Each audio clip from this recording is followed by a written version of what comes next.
This is going to be the first video that deals with functional groups. In organic chemistry, an important concept that we're now moving into are the different types of molecules based on some of the things other than carbon and hydrogen that appear in the molecule. And so these are known as functional groups. So first of all, if we did define functional group, how would we define that? Well, so functional group then, group of specific atoms within a molecule that are bonded in a predictable fashion, that's because of the atoms involved, but are responsible for the characteristic reactions of that molecule. That is to say, a certain functional group is going to mean that molecule always reacts in a similar fashion. It's very predictable. And the functional group reacts in the same way irrespective of the size of the molecule it's a component of. So you could have an ethane with a certain functional group on it, and it will react in exactly the same way as a decane with the same type of functional group. So we really look to functional groups to talk about reactivity of a molecule, because the reactivity is going to be due to the functional group. Here are some just some examples of functional groups. And so even a simple alkane can be considered to have a functional group, and typically we look at that as the hydrogens. So a common reaction with alkanes is that a hydrogen gets displaced or substituted off the alkane chain, and you put something else on. Alkenes, the functional group then is really this double bond. So the reactivity in an alkene is usually around the double bond. Here is a fluorine attached to a hydrocarbon chain, so that fluorine is the functional group. Here's another functional group, C double bond O. Here's C double bond O as well. Now, these two functional groups are actually different. They're called something different because of the position of the functional group. And finally, here's another one. You might recognize this one. C double bond O, bond, single bond O with an OH attached at the end. So that is, again, a specific functional group. That's a carboxyl group, so that's carboxylic acid, which you may have heard of. All right, so let's start looking at functional groups, and the first one we're going to look at is the single bonded functional groups, and specifically a group known as the haloalkanes. So haloalkanes have, as it suggests, a fluorine, a chlorine, or a bromine attached. So those halogens are going to be bonded onto the parent chain. So you have an alkane, alkene, alkyne chain with a bonded halogen. So halogen is always considered as a branch of the carbon chain. So just a couple of examples. Here's one. So there's my carbon, and there's my halogen attached. So that's a 3-chain halogen. Attached to carbon 2 of that chain is this halogen, and that is probably a chlorine. Here's another long chain hydrocarbon. So this is an alkene. So here's my longest continuous chain. And there's the branching. So we have a fluorine attached on this carbon and a bromine attached. So those are both examples of alkyl halides. Let's look at the nomenclature for alkanes. It's really quite straightforward now that you know the system. Main thing to remember, the parent molecule is going to be an alkane or an alkene or alkyne. So as I said, the halogens are always branches. So the name of the halogen that's attached, a chlorine for example, is going to be abbreviated to chloro. So it's not chlorine on a halogen, it's a chloro. And it becomes a prefix on the parent molecule. And if necessary, and this is commonly the case, the position of the halogen has to be indicated. Multiple branches are dealt with accordingly. And so multiple branches, how do you deal with those? Prefixes and list alphabetically. So let's have a look at some haloalkanes. So here is my 2-carbon chain. We're going to number accordingly.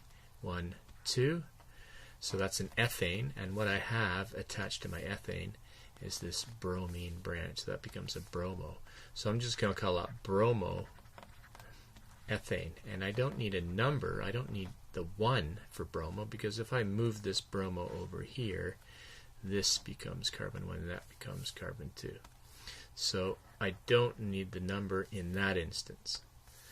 How about this one? This looks like a pretty crazy molecule, so let's start looking at the longest continuous chain. So I'm going to start here because it's an alkyne, so that takes precedence. So there's the chain, down that way, up that way, there we go. So there's my longest continuous chain, and that's 1, 2, 3, 4, 5, 6, 7. So that's a heptyne molecule, or parent chain. And here are my branches. I have a fluorine attached on carbon 4, and I have an ethyl branch on carbon 3. And so that's going to be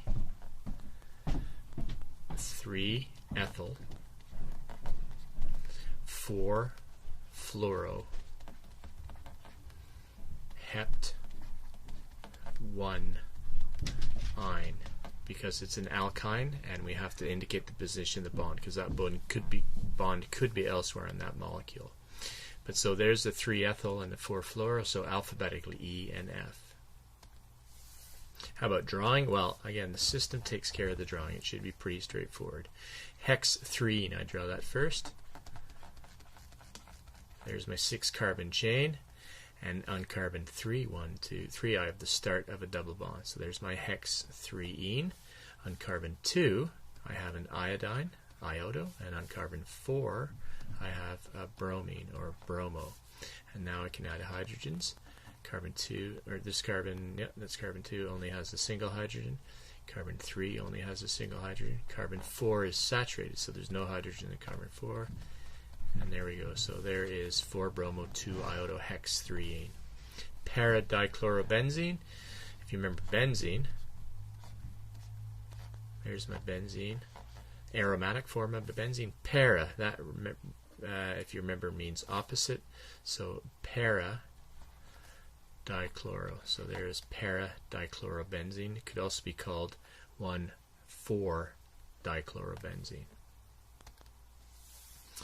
One other thing you should know is classification of haloalkanes, and this is pretty straightforward in terms of a classification that tells us something about the actual structure just based on classification. So we talk about primary, secondary, tertiary haloalkanes, and how we identify this. It refers to the number of carbon atoms attached to the carbon atom that is bonded to the halogen. So let's look at this by way of example. So here is my haloalkane. Here's my functional group. Here's my halogen attached to the carbon. So how many other carbons is it attached to? Well, it's only attached to one other carbon. Here it is. This carbon here.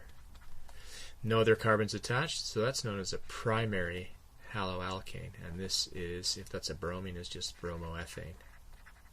So bromoethane is a primary haloalkane because the carbon bonded to the halogen is bonded to a single other carbon only. Well, let's look at the second example. So here's the carbon bonding the alkane, and it's bonded to 2 other carbons, this carbon and this carbon.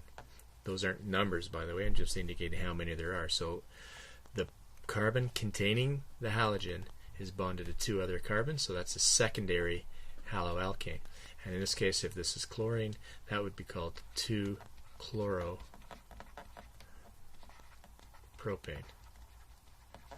2-chloropropane.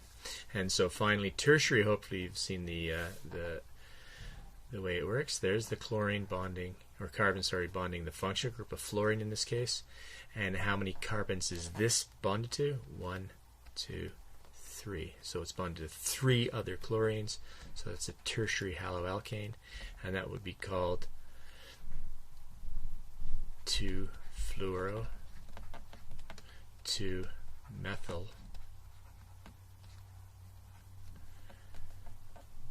butane. 2-fluoro, 2-methyl butane is a tertiary haloalkane. So that's how you classify haloalkanes. And again, this classification will come back and show itself when we talk about reactions of haloalkanes. Finally, I want to talk about halogens or haloalkanes and polarity. Polarity is an important concept in all organic molecules because it's going to dictate some physical properties that we're going to talk about. So haloalkanes are fairly easy to sort out, at least 2 of them.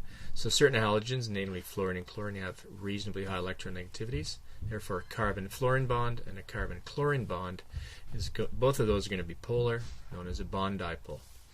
Depending on the geometry of the molecule, you can have a molecular dipole. I'll talk about that in a second. That is a polar molecule. So because of the polar bond caused by the carbon bonding to the halogen, you end up with a polar molecule. And as we're going to talk about later, molecular polarity really does affect physical properties. So first of all, let's just consider methane. So there's methane. So that's a carbon, and it's bonded to a hydrogen. So that's a carbon-hydrogen bond. So a delta En for a carbon-hydrogen bond is, I believe it's 2.5 for carbon minus 2.2 for hydrogen, which is 0.3. So that's a non-polar covalent bond. So clearly that non-polar bond doesn't help with polarity. None of the bonds are polar, so methane is in fact a non-polar molecule. There's no molecular dipole there. Well, let's look at another one. So this is fluoromethane. So fluoromethane has this carbon-fluorine bond, and the delta En for that is 4 for fluorine minus 2.5 for carbon, 1.5. So that is a very polar bond. That's a polar bond, and because of the geometry, because of the arrangement of that polar bond and these other non-polar bonds, you have a polar molecule. And so we can show this molecular dipole this way. This is the delta negative component. Down at this end is all delta positive. So that's a polar molecule. So one would predict, based on the polarity of the molecule, that the physical properties are going to be based on this polarity, and they're going to be different than the physical properties of methane. So there you have it, an introduction, first type of functional group, the haloalkanes, and halogens bonded to carbon on the chain. And so we've talked about the classification of haloalkanes, and we've talked a little bit about bond polarity and molecular polarity caused by the bonding in the functional group. And this is what we're going to focus in on for the next little while. So that concludes this video.